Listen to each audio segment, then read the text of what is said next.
सत श्री अकाल। तुसीं देख रहे हो द पंजाब टीवी ते मैं हाँ जज सिंह चाहल। अज दे पंजाबी प्राइम टाइम दे विच तुहाडा सारिआं दा बहुत बहुत स्वागत है।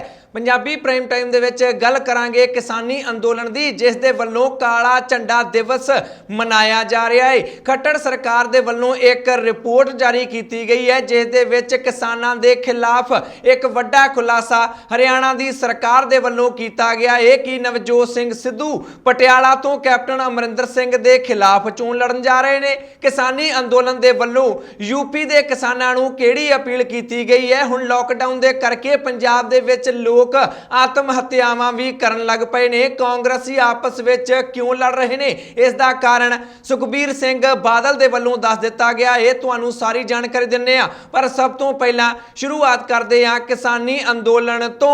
26 मई नूं जिथे किसानी अंदोलन नूं दिल्ली दे बार्डरां ते पहुंचिया 6 महीने पूरे हो चुके ने, उधर दूजे पासे केंद्र दे विच मोदी सरकार नूं भी सत्ता दे विच आया 7 साल पूरे हो चुके ने, जिस नूं देखदे आ किसानां दे वल्लों संयुक्त किसान मोर्चे दे वल्लों कॉल दित्ती गई सी कि 26 मई नूं काला दिवस दिल्ली दे बार्डरां ते अते पूरे देश दे विच मनाया जाएगा, जिस दे विच हुण बदल के इस काले दिवस नूं बदल के काला झंडा दिवस कर दिता गया है। दरअसल बीजेपी दे कुछ लीडरां दे वल्लों ये सवाल चुके गए सन कि बुद्ध पूर्णिमा नूं जानबुझ के काले दिन दे वजों किसानां दे वल्लों मनाया जा रहा है। इसे करके ही किसानां दे वल्लों भाजपा नूं जवाब देण दे लई इस नूं काला झंडा दिवस कर दिता गया है, जिथे एक पासे इस दिन ते पुतले फूके जा रहे ने, सरकार दे पुतले फूके जाणगे, इस दे नाल ही बुद्ध पूर्णिमा भी मनाई जाएगी। अजिहा ऐलान किसानां दे वल्लों कर दिता गया है। वड्डा इकट्ठ किसानां दे वल्लों जगह जगह ते कर लिया गया है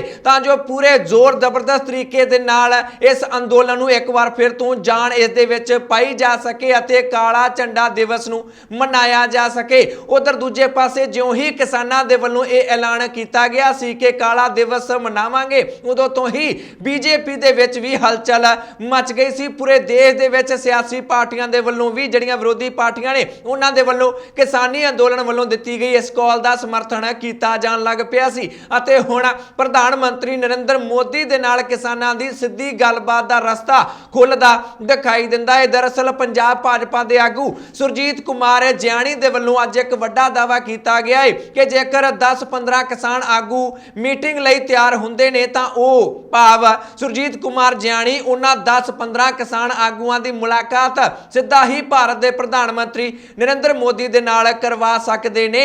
जियाणी दा कहना है कि पीएम मोदी 40-42 जिहड़े आगू जांदे ने मीटिंग करन दे लई 40-42 नूं नहीं मिल सकदे, जेकर 10-15 आगू अपने चुन लैण उन्हां दे नाल पीएम मोदी मुलाकात कर सकदे ने अते अगले 5-6 दिनां दे विच इन्हां आगूआं दी मुलाकात मैं भारत दे प्रधानमंत्री नरेंद्र मोदी दे नाल करवा देंगा। नाल ही जियाणी ने कह दिता कि इन्हां नूं अपनी जिद छड्ड के आउणी पैणी है, टेबल ते बैठणगे, जो भी गलबात होएगी, जो भी नीति बनेगी आपस विच मिल बैठ के सरकार अते किसान आगू बना लैणगे किसानी दे भले लई। पर यह जिद लैके आउणा कि असीं तां सिर्फ रद्द करवाउणी आ रहे हां तां इस दे नाल गलबात अगे नहीं वधेगी, फिर टेबल ते बैठण दा कोई भी फायदा नहीं है। हुण किसान आगूआं दे वल्लों सुरजीत कुमार जियाणी दे इस ऑफर ते यह गल कह दी गई है कि असीं अपनी मीटिंग दे विच इस प्रस्ताव नूं रखांगे, इस ऑफर नूं रखांगे अते जो भी मीटिंग दे विच फिर फैसला होएगा उसदा जवाब केंद्र सरकार नूं दिता जाएगा। जेकर चिट्ठी दी गल करिए जिहड़ी किसानां दे वल्लों लिखी गई है संयुक्त किसान मोर्चे दे वल्लों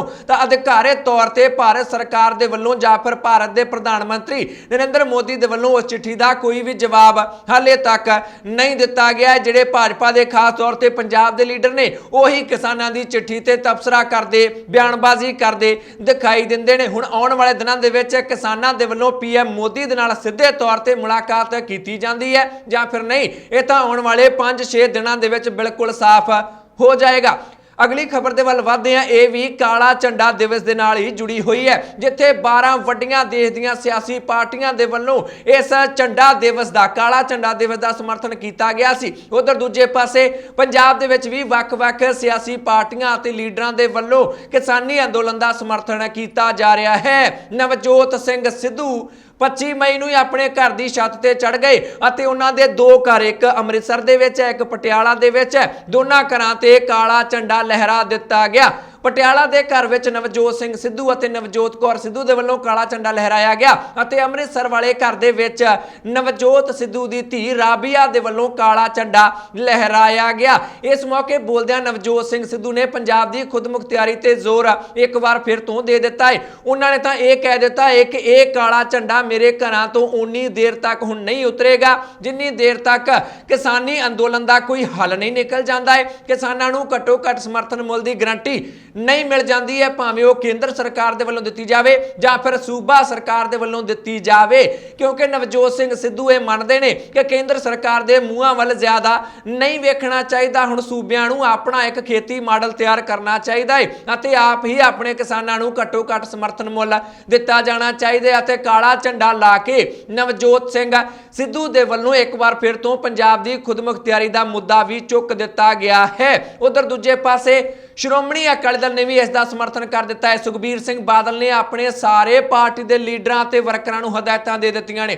ਕਿ ਜੋ ਕਿਸਾਨ ਕਹਿੰਦੇ ਨੇ, ਪ੍ਰੋਗਰਾਮ ਦਿੰਦੇ ਨੇ, ਉਸ ਦੀ ਹੂਬਹੂ ਆਪਾਂ ਲਾਗੂ ਕਰਨਾ ਹੈ। ਉਸ ਨੂੰ ਜ਼ਮੀਨੀ ਪੱਧਰ ਤੇ ਸਾਰੇ ਅਕਾਲੀ ਵਰਕਰ ਅਤੇ ਲੀਡਰ ਆਪੋ ਆਪਣੇ ਘਰਾਂ ਤੇ ਕਾਲੇ ਝੰਡੇ ਲਾਉਣਗੇ। ਇਹ ਹਦਾਇਤ ਸੁਖਬੀਰ ਸਿੰਘ ਬਾਦਲ ਦੇ ਵੱਲੋਂ ਵੀ ਜਾਰੀ ਕਰ ਦਿੱਤੀ ਗਈ ਹੈ। ਪਰ ਸਵਾਲ ਨਵਜੋਤ ਸਿੰਘ ਸਿੱਧੂ ਨੂੰ ਲੈ ਕੇ ਇਸ ਵੇਲੇ ਇਹ ਉੱਠ ਰਿਹਾ ਹੈ ਕਿ ਉਹਨਾਂ ਦੇ ਵੱਲੋਂ ਪਟਿਆਲਾ ਦੇ ਵਿੱਚ ਇੰਨੀਆਂ ਸਰਗਰਮੀਆਂ ਤੇਜ਼ ਕਿਉਂ ਕਰ ਦਿੱਤੀਆਂ ਗਈਆਂ ਨੇ। ਕੀ ਉਹ ਪਟਿਆਲਾ ਤੋਂ ਮੁੱਖ ਮੰਤਰੀ ਕੈਪਟਨ ਅਮਰਿੰਦਰ ਸਿੰਘ ਦੇ ਖਿਲਾਫ ਅਗਲੀ ਵਿਧਾਨ ਸਭਾ ਦੀ ਚੋਣ ਲੜਨਗੇ? ਹਰਜੀਤ ਸਿੰਘ ਗਰੇਵਾਲ ਦੇ ਵੱਲੋਂ ਇਹ ਦਾਅਵਾ ਕਰ ਦਿੱਤਾ ਗਿਆ। ਉਹ ਕਹਿੰਦੇ ਨੇ ਕਿ ਅੰਮ੍ਰਿਤਸਰ ਤੋਂ ਭਗੌੜਾ ਹੋ ਗਿਆ ਹੈ ਨਵਜੋਤ ਸਿੱਧੂ ਅਤੇ ਕੈਪਟਨ ਦੇ ਖਿਲਾਫ ਚੋਣ ਲੜਨ ਨੂੰ ਫਿਰਦਾ ਹੈ ਪਟਿਆਲੇ ਤੋਂ, ਪਰ ਅਸੀਂ ਇਸ ਨੂੰ ਦੱਸਾਂਗੇ, ਅਸੀਂ ਇਸ ਨੂੰ ਬੁਰੀ ਤਰ੍ਹਾਂ ਹਰਾ ਦੇਵਾਂਗੇ। ਭਾਰਤੀ ਜਨਤਾ ਪਾਰਟੀ ਪਟਿਆਲੇ ਤੋਂ ਵੀ ਚੋਣ ਲੜੇਗੀ ਅਤੇ ਨਵਜੋਤ ਸਿੰਘ ਸਿੱਧੂ ਨੂੰ ਕਿੰਨੀਆਂ ਕੁ ਵੋਟਾਂ ਪੈਣਗੀਆਂ ਇਹ ਤਾਂ ਪਤਾ ਲੱਗ ਹੀ ਜਾਏਗਾ। ਅਜਿਹਾ ਵੱਡਾ ਦਾਅਵਾ ਹਰਜੀਤ ਸਿੰਘ ਗਰੇਵਾਲ ਦੇ ਵੱਲੋਂ ਕਰ ਦਿੱਤਾ ਗਿਆ ਹੈ। ਫਿਲਹਾਲ ਪਤਾ ਤਾਂ ਉਦੋਂ ਹੀ ਲੱਗਣਾ ਹੈ ਕਿ ਨਵਜੋਤ ਸਿੰਘ ਸਿੱਧੂ ਅੰਮ੍ਰਿਤਸਰ ਤੋਂ ਹੀ ਚੋਣ ਲੜਦੇ ਨੇ ਜਾਂ ਫਿਰ ਪਟਿਆਲਾ ਤੋਂ ਕੈਪਟਨ ਅਮਰਿੰਦਰ ਸਿੰਘ ਦੇ ਖਿਲਾਫ ਚੋਣ ਲੜਦੇ ਨੇ। ਜਦੋਂ ਨੋਮੀਨੇਸ਼ਨ ਫਾਈਲ ਹੋਏ ਜਾਂ ਫਿਰ ਜਦੋਂ ਚੋਣਾਂ ਨੇੜੇ ਆਈਆਂ ਤਾਂ ਸਾਰੇ ਸਿਆਸੀ ਲੀਡਰਾਂ ਦੇ ਵੱਲੋਂ ਆਪੋ ਆਪਣੀਆਂ ਸੀਟਾਂ ਦਾ ਐਲਾਨ ਕੀਤਾ ਜਾਏਗਾ। ਅਗਲੀ ਖਬਰ ਦੇ ਵੱਲ ਵਧਦੇ ਹਾਂ। ਇਹ ਵੀ ਕਿਸਾਨੀ ਅੰਦੋਲਨ ਦੇ ਨਾਲ ਹੀ ਜੁੜੀ ਹੋਈ ਹੈ। ਹਰਿਆਣਾ ਦੀ ਖੱਟੜ ਸਰਕਾਰ ਦੇ ਵੱਲੋਂ ਲਗਾਤਾਰ ਕਿਸਾਨੀ ਅੰਦੋਲਨ ਦੇ ਖਿਲਾਫ ਬਹੁਤ ਵੱਡੇ ਪੱਧਰ ਤੇ ਬਿਆਨਬਾਜ਼ੀ ਕੀਤੀ ਜਾ ਰਹੀ ਸੀ। ਸਿਰਫ ਮੂੰਹ ਜ਼ਬਾਨੀ ਹੀ ਬਿਆਨ ਦਿੱਤੇ ਜਾ ਰਹੇ ਸਨ। ਹੁਣ ਲਿਖਤੀ ਤੌਰ ਤੇ ਇੱਕ ਰਿਪੋਰਟ ਹਰਿਆਣਾ ਸਰਕਾਰ ਦੇ ਵੱਲੋਂ ਜਾਰੀ ਕੀਤੀ ਗਈ ਹੈ, ਜਿਸ ਦੇ ਵਿੱਚ ਹਰਿਆਣਾ ਦੇ ਪਿੰਡਾਂ ਵਿੱਚ ਕਰੋਨਾ ਫੈਲਾਉਣ ਲਈ ਕਿਸਾਨੀ ਅੰਦੋਲਨ ਨੂੰ ਸਿੱਧੇ ਤੌਰ ਤੇ ਜ਼ਿੰਮੇਵਾਰ ਦੱਸ ਦਿੱਤਾ ਗਿਆ ਹੈ। ਹਰਿਆਣਾ ਸਰਕਾਰ ਦੇ ਵੱਲੋਂ ਅਪ੍ਰੈਲ 2020 ਤੋਂ ਲੈ ਕੇ ਮਈ 2021 ਤੱਕ ਪਿੰਡਾਂ ਦੇ ਵਿੱਚ ਜਿੰਨੀਆਂ ਵੀ ਮੌਤਾਂ ਹੋਈਆਂ ਨੇ ਉਹਨਾਂ ਦੇ ਅੰਕੜੇ ਪੇਸ਼ ਕਰ ਦਿੱਤੇ ਗਏ ਨੇ। ਹਰਿਆਣਾ ਸਰਕਾਰ ਦਾ ਦਾਅਵਾ ਹੈ, ਇਸ ਰਿਪੋਰਟ ਦੇ ਵਿੱਚ ਦਾਅਵਾ ਇਹ ਕੀਤਾ ਗਿਆ ਹੈ ਕਿ ਉਹਨਾਂ ਪਿੰਡਾਂ ਦੇ ਵਿੱਚ ਕਰੋਨਾ ਦੇ ਕਰਕੇ ਮੌਤਾਂ ਬਹੁਤ ਜ਼ਿਆਦਾ ਹੋਈਆਂ ਨੇ ਜਿਹੜੇ ਪਿੰਡ ਕਿਸਾਨੀ ਅੰਦੋਲਨ ਦੇ ਵਿੱਚ ਸ਼ਮੂਲੀਅਤ ਕਰ ਰਹੇ ਨੇ। ਹਰਿਆਣਾ ਸਰਕਾਰ ਦਾ ਕਹਿਣਾ ਹੈ ਕਿ ਇਸ ਵੇਲੇ ਮਾਹੌਲ ਅਜਿਹਾ ਚੱਲ ਰਿਹਾ ਹੈ ਕਿ ਪਤੀ ਪਤਨੀ ਵੀ ਨਾਲ ਨਹੀਂ ਬੈਠ ਸਕਦੇ। ਤਾਂ ਦੇਖੋ ਬਾਰਡਰਾਂ ਤੇ ਕਿੰਨੀ ਵੱਡੀ ਗਿਣਤੀ ਦੇ ਵਿੱਚ ਕਿਸਾਨ ਬੈਠੇ ਹੋਏ ਨੇ। ਇਹਨਾਂ ਨੇ ਤਾਂ ਵਾਰੀਆਂ ਬੰਨੀਆਂ ਨੇ। ਪਿੰਡਾਂ ਦੇ ਵਿੱਚ 10 ਬੰਦੇ ਜੇਕਰ ਵਾਪਸ ਜਾਂਦੇ ਨੇ ਪਿੰਡ ਨੂੰ ਤਾਂ ਉਹਨਾਂ ਦੀ ਜਗ੍ਹਾ ਤੇ 15 ਬੰਦੇ ਅੰਦੋਲਨ ਵਿੱਚ ਚਲੇ ਜਾਂਦੇ ਨੇ। ਦੇਖੋ ਕਿਵੇਂ ਇਹ ਕਰੋਨਾ ਨੂੰ ਟ੍ਰਾਂਸਫਰ ਕਰ ਰਹੇ ਨੇ ਅੰਦੋਲਨ ਤੋਂ ਪਿੰਡਾਂ ਵਿੱਚ, ਪਿੰਡਾਂ ਤੋਂ ਅੰਦੋਲਨ ਦੇ ਵਿੱਚ ਕਰੋਨਾ ਫੈਲਾਇਆ ਜਾ ਰਿਹਾ ਹੈ। ਆਪਣੀ ਰਿਪੋਰਟ ਦੇ ਵਿੱਚ ਖੱਟੜ ਸਰਕਾਰ ਦੇ ਵੱਲੋਂ ਇਹ ਦਾਅਵਾ ਕੀਤਾ ਗਿਆ ਹੈ। ਕਿਸਾਨ ਆਗੂ ਕਹਿੰਦੇ ਨੇ ਕਿ ਮਨੋਹਰ ਲਾਲ ਖੱਟੜ ਦੀ ਜਿਹੜੀ ਸਰਕਾਰ ਹੈ ਸਾਨੂੰ ਪਤਾ ਹੈ ਉਹਨਾਂ ਨੇ ਇਦਾਂ ਹੀ ਕਰਨਾ ਹੈ। ਕਿਸਾਨਾਂ ਦੀ 470 ਕਿਸਾਨਾਂ ਦੀ ਮੌਤ ਕਿਸਾਨੀ ਅੰਦੋਲਨ ਦੇ ਵਿਚਕਾਰ ਹੋ ਚੁੱਕੀ ਹੈ, ਦਰਮਿਆਨ ਹੋ ਚੁੱਕੀ ਹੈ। ਉਹਨਾਂ ਦੇ ਵਿੱਚੋਂ ਇੱਕ ਵੀ ਕਿਸਾਨ ਕਰੋਨਾ ਦੇ ਕਰਕੇ ਨਹੀਂ ਮਰਿਆ ਹੈ, ਉਸ ਦੀ ਮੌਤ ਨਹੀਂ ਹੋਈ ਹੈ ਜਾਣਬੁੱਝ ਕੇ ਸਰਕਾਰਾਂ ਦੇ ਵੱਲੋਂ, ਕਿਉਂਕਿ ਇਹ ਵੀ ਭਾਜਪਾ ਦੀ ਸਰਕਾਰ ਹੈ, ਉੱਤੇ ਵੀ ਕੇਂਦਰ ਸਰਕਾਰ ਵੀ ਭਾਜਪਾ ਦੀ ਹੈ। ਇਹ ਦੋਵੇਂ ਸਰਕਾਰਾਂ ਇੱਕੋ ਹੀ ਬੋਲੀ ਬੋਲਦੀਆਂ ਦਿਖਾਈ ਦਿੰਦੀਆਂ ਨੇ। ਪਹਿਲਾਂ ਸਾਨੂੰ ਕਹਿੰਦੇ ਸਨ ਕਿ ਠੰਡ ਬੜੀ ਹੈ, ਬੱਚਿਆਂ ਨੂੰ, ਬਜ਼ੁਰਗਾਂ ਨੂੰ ਅਤੇ ਔਰਤਾਂ ਨੂੰ ਘਰੇ ਭੇਜ ਦਿਓ। ਹੁਣ ਕਹਿੰਦੇ ਨੇ ਕਿ ਕਰੋਨਾ ਹੋ ਗਿਆ ਹੈ, ਘਰੇ ਚਲੇ ਜਾਓ। ਇਹ ਬਹਾਨੇ ਮਾਰਦੇ ਨੇ। ਅਸੀਂ ਉੱਠ ਕੇ ਨਹੀਂ ਜਾਵਾਂਗੇ ਜਿੰਨੀ ਦੇਰ ਤੱਕ ਸਾਡੀਆਂ ਮੰਗਾਂ ਨਹੀਂ ਮੰਨੀਆਂ ਜਾਂਦੀਆਂ। ਇਸ ਤਰ੍ਹਾਂ ਕਿਸਾਨ ਲਗਾਤਾਰ ਮੋਰਚਿਆਂ ਤੇ ਡਟੇ ਹੋਏ ਦਿਖਾਈ ਦਿੰਦੇ ਨੇ। ਅਗਲੀ ਖਬਰ ਦੇ ਵੱਲ ਵਧਦੇ ਹਾਂ। ਇਹ ਹਰਿਆਣਾ ਦੇ ਕਿਸਾਨ ਆਗੂ ਗੁਰਨਾਮ ਸਿੰਘ ਚੜੂਣੀ ਦੇ ਨਾਲ ਜੁੜੀ ਹੋਈ ਹੈ। ਗੁਰਨਾਮ ਸਿੰਘ ਚੜੂਣੀ ਦੇ ਵੱਲੋਂ ਇੱਕ ਖਾਸ ਵੀਡੀਓ ਉੱਤਰ ਪ੍ਰਦੇਸ਼ ਦੇ ਕਿਸਾਨਾਂ ਲਈ ਜਾਰੀ ਕਰ ਦਿੱਤੀ ਗਈ ਹੈ। ਉਹ ਦਾਅਵਾ ਕਰਦੇ ਨੇ ਕਿ ਇਸ ਵੇਲੇ ਅੰਦੋਲਨ ਦੇ ਵਿੱਚ ਸਭ ਤੋਂ ਵੱਡਾ ਯੋਗਦਾਨ ਉੱਤਰੀ ਭਾਰਤ ਦੇ ਸੂਬਿਆਂ ਦੇ ਵੱਲੋਂ ਪਾਇਆ ਜਾ ਰਿਹਾ ਹੈ। ਪੰਜਾਬ पंजाब के किसानों लिए अंदोलन करना थोड़ा सौखा है क्योंकि उत्थे कांग्रेस पार्टी की सरकार है, वो उन्हां ते लाठी चार्ज नहीं करती है, वो साथ दे रही है क्योंकि हरियाणा दे विच भारतीय जनता पार्टी की सरकार है। इस करके उत्थे अंदोलन करना बहुत ज़्यादा मुश्किल है। सानू तां आए दिन ही डंडे पै जांदे ने, साडे सिर पाड़ जांदे ने, पर फिर भी असीं अंदोलन दे विच वध चढ़ के हिस्सा लै रहे हैं। उत्तर प्रदेश के किसानों नूं हुण मैदान दे विच नितर आना चाहिए है। गुरनाम सिंह चड़ूनी ने यूपी के किसानों को अपील की है कि जिवें पंजाब और हरियाणा के विच बीजेपी और उन्होंने सहयोगी पार्टियां लीडरां दा बाईकाट किया जा रहा है, उवें ही यूपी के विच हुण यह काम शुरू कर देना चाहिए है क्योंकि 2022 चढ़ते 2022 के विच विधान सभा चोणां उत्तर प्रदेश के विच होणीआं ने। जेकर हुणे ही भारतीय जनता पार्टी और उन्होंने सहयोगी पार्टियां के लीडरां दा बाईकाट शुरू होएगा, उन्हां दा घेराव शुरू होएगा, तां बीजेपी के कन्न खड़े हो जाणगे, उन्हां नूं वड्डा नुकसान होने का खदशा पैदा हो जाएगा क्योंकि किसान पहले ही कह चुके हैं कि इन्हां दा असीं बुरा हाल करांगे। उत्तर प्रदेश दे विच जाके लोकां नूं कहांगे कि किसान विरोधी पार्टी नूं वोटां ना पाओ। इस करके हुण बीजेपी दीयां भी मुश्किलां वधदियां दिखाई दिंदियां ने क्योंकि भारतीय जनता पार्टी दे 300 तो वध विधायक ने यूपी दे विच, 403 टोटल ने MLA सीटां उत्थे अते 300 तो वध इकल्लियां बीजेपी दीयां सीटां ने, 80 MP ने उत्थों अते जिस दे विच बहुमत दे विच 60 तो वध ਜਿਹੜੇ ਉੱਥੇ MP ਨੇ ਉਹ ਭਾਰਤੀ ਜਨਤਾ ਪਾਰਟੀ ਦੇ ਨੇ। ਜੇਕਰ ਕਿਸਾਨਾਂ ਨੇ ਉੱਥੇ ਜਾ ਕੇ ਪ੍ਰਚਾਰ ਕੀਤਾ ਤਾਂ ਬਹੁਤ ਵੱਡਾ ਸਿਆਸੀ ਨੁਕਸਾਨ ਬੀਜੇਪੀ ਨੂੰ ਝੱਲਣਾ ਪੈ ਸਕਦਾ ਹੈ। ਸ਼ਾਇਦ ਇਸੇ ਕਰਕੇ ਹੀ ਗੁਰਨਾਮ ਸਿੰਘ ਚੜੂਣੀ ਦੇ ਵੱਲੋਂ ਇਸ ਗੱਲ ਤੇ ਇੰਨਾ ਜ਼ਿਆਦਾ ਜ਼ੋਰ दिता जा रहा है। अगली खबर दे वल वधदे हां जिहड़ी कि बीजेपी दे नाल ही जुड़ी हुई है। बीजेपी दे राष्ट्रीय बुलारे संबित पात्रा दे वल्लों यह खुलासा किया गया कि कोरोना के इस दौर दे विच कांग्रेस पार्टी दे वल्लों भारत के प्रधानमंत्री नरेंद्र मोदी का अक्स पूरी दुनिया दे विच खराब करने की कोशिश की जा रही है। कांग्रेस पार्टी ने एक टूल किट तैयार की है जिस दे विच कांग्रेस पार्टी के वर्करां नूं दस्सिया गया है कि मोदी नूं बदनाम किवें करना है। उन्होंने ये टूल किट एक दस्तावेज हुंदा है, टूल किट, वो टूल किट उन्होंने ट्विटर ते पा दी सी, अपलोड की सी, पोस्ट की सी, ट्वीट की सी अते ट्विटर दे वल्लों उस टूल किट नूं मैनिपुलेटेड मीडिया दस दिता गया। असीं भी तुहानूं एक खबर दिखाई सी। मैनिपुलेटेड मीडिया की हुंदा है तुहानूं फिर दस दिंने आ, जिहड़ा मीडिया को गलत हुंदा है, तत्थां ते आधारित नहीं हुंदा, मैनिपुलेट किया गया हुंदा, उस दे विच हेराफेरी की गई हुंदी है। ट्विटर दावा करदा है कि असीं कोई भी झूठी जानकारी ट्विटर ते नहीं पैण देंगे, जिहड़ी भी झूठी जानकारी होएगी उस दे हेठां असीं मैनिपुलेटेड मीडिया लिख देंगे अते संबित पात्रा दे ट्वीट दे थल्ले मैनिपुलेटेड मीडिया लिखा गया तां भारतीय जनता पार्टी नूं हुण इस नूं लैके गुस्सा चढ़दा दिखाई दिंदा है। हुण दिल्ली पुलिस दे वल्लों खबरां ये आ रहीआं ने कि हुण दिल्ली पुलिस दे वल्लों ट्विटर दे दफ्तरां ते छापेमारी की जा रही है। दिल्ली पुलिस दे वल्लों एक स्पैशल टीम बनाई गई है जिस दे वल्लों गुरुग्राम दे विच ट्विटर इंडिया दे दफ्तर दे विच जाके उत्थे ट्विटर वालियां नूं नोटिस जारी कर दिता गया है कि तुसीं संबित पात्रा दे ट्वीट दे हेठां मैनिपुलेटेड मीडिया क्यों लिखिया है। दरअसल ट्विटर दे वल्लों जो यह मुहिम शुरू की गई है इस करके की गई है क्योंकि सोशल मीडिया ते बहुत सारियां गलत चीज़ां भी लोकां दे वल्लों पोस्ट कर दित्तियां जांदियां ने। ट्विटर ने दावा कीता सी कि असीं इस दे खिलाफ कदम चुकांगे, पर संबित पात्रा दे ट्वीट दे थल्ले मैनिपुलेटेड मीडिया लिख के हुण ट्विटर मुसीबत दे विच फसदा दिखाई दिंदा है। अगली खबर भी सोशल मीडिया दे नाल ही जुड़ी हुई है कि हुण ट्विटर, इंस्टाग्राम अते फेसबुक बंद हो जाणगे।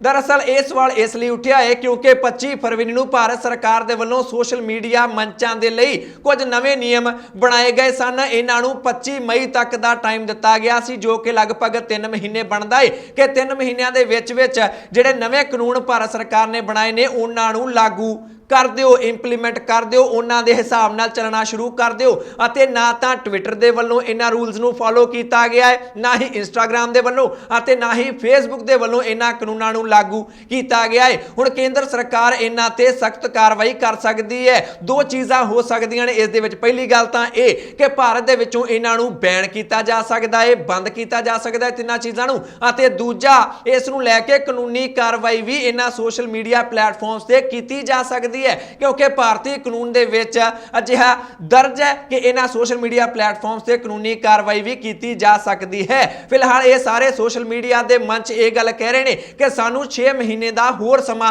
दिता जाना चाहिए है। साडे जिहड़े हैडकुआटर ने वो अमरीका दे विच ने, असीं उथों गाइडलाइनस हदायतां आउण दी उडीक कर रहे हैं। सानू 6 महीने का समा होर दिओ तां जो असीं भारत सरकार वालों बनाए गए नवे नियम भारत दे विच लागू कर सकीए। इस नूं लैके हुण केंद्र सरकार दे वल्लों की रुख अख्तियार किया जाता है, इस ते भी सब दी निगाह बनी रहेगी। अगली खबर दे वल वधदे हां। खबर अगली कार्रवाई दे नाल ही जुड़ी हुई है। बाबा रामदेव दे खिलाफ इंडियन मैडिकल एसोसीएशन दे वल्लों केंद्रीय सेहत मंत्रालय नूं एक अपील की गई सी कि बाबा रामदेव दे खिलाफ कार्रवाई की जानी चाहिए है। बाबा रामदेव दी एक होर सोशल मीडिया ते वीडियो वायरल हो गई जिस विच वो कह रहे सन कि इस कोरोना दे दौर दे विच 1000 डॉक्टर आप ही मर गए ने। वो कहते डॉक्टर ने जिहड़े आप ही मर गए, अपना इलाज नहीं कर सके। मैं डॉक्टर हाँ, स्वामी रामदेव डॉक्टर है, मेरे वर्गा डॉक्टर सारिਆਂ ਨੂੰ बनना चाहिए। इस नूं लैके हुण इंडियन मैडिकल एसोसीएशन होर भी ज़्यादा गुस्से दे विच आउंदी दिखाई दिंदी है। इंडियन मैडिकल एसोसीएशन दरअसल देश के डॉक्टरां दी एक संस्था है जिस नूं कि सरकार केंद्र सरकार भी पूरी तरह मानता दिंदी है। अते केंद्र सरकार दे सेहत मंत्रालय नूं कहा गया सी कि बाबा रामदेव ते परचा दर्ज करो। अते सेहत मंत्री डॉक्टर हर्षवर्धन ने एक चिट्ठी लिखी बाबा रामदेव नूं कि तुहानूं अपने शब्द वापस लेने चाहिए ने। परचा दर्ज नहीं किया, ना कोई कार्रवाई की, चिट्ठी लिख दी कि शब्द वापस ले लो। हुण रामदेव दे वल्लों अपने शब्द वापस ले लए गए ने, पर डॉक्टर अजे भी बहुत ज़्यादा गुस्से दे विच दिखाई दिंदे ने। आउण वाले दिनां दे विच कोर्ट दे विच भी बाबा रामदेव नूं डॉक्टरां दे वल्लों घड़ीसिया जा सकता है। जो भी इस अपडेट होएगी उस बारे असीं तुहानूं जानकारी जरूर देंगे कि बाबा रामदेव दा की बनदा है। अगली खबर दे वल वधदे हां। बाबा रामदेव दा तां की बनना है वो नहीं पता, पर कांग्रेस पार्टी दा की बनना है ये शायद कांग्रेस पार्टी दे लीडरां नूं भी इस वेले समझ नहीं आ रहा है। कलेश लगातार वाधा दिखाई दिंदा है। बागियां दे वल्लों मीटिंगां दा दौर लगातार जारी है। बीते दिन प्रगट सिंह दे घरे बैठक हुई सी अते अज सुखजिंदर सिंह रंधावा दे घरे कांग्रेसी विधायकों की मीटिंग हुई दसी जाती है। इस दे विच दविंदर सिंह घुबाया, प्रगट सिंह, सुखजिंदर सिंह रंधावा, अमरिंदर सिंह राजा वड़िंग, गुलबीर सिंह जीरा भी शामिल हुए दसे जाते ने।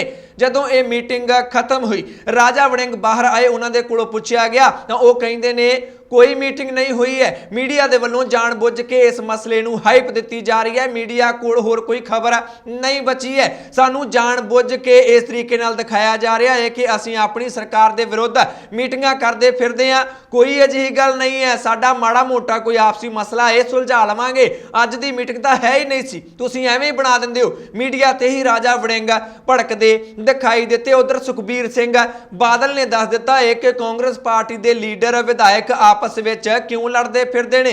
सुखबीर सिंह बादल का दावा है कि इन्हां सारे विधायकों ने अपने कार्यकाल दे विच रेता वेचिया है, शराब वेची है अते नशा वेचिया है। इन्हां ने करोड़ों रुपया इकट्ठा कर लिया है। हुण इन्हां नूं पता लग गया है कि साडी सरकार जाण वाली है, अगली सरकार जिहड़ी आउणी है उसने इन्हां ते कार्रवाई करनी है। उन्होंने अपने आप वाल इशारा किया कि साडी सरकार आउणी है। सुखबीर सिंह बादल कहंदे ने कि हुण ये विधायक डरे पे ने कि असीं की करांगे, अगली सरकार ने सानू फड़ लेना है, साडे ते कार्रवाई करनी है। इसे करके ही एक दूजे ते सारा ठीकरा भन्नदे इस वेले कांग्रेसी विधायक दिखाई दिंदे ने, पर किसी नूं भी बख्शिया नहीं जाएगा ते ना ही लोग कांग्रेस पार्टी दे इन्हां विधायकां नूं बख्शणगे। ये वड्डा दावा सुखबीर सिंह बादल दे वल्लों कर दिता गया है।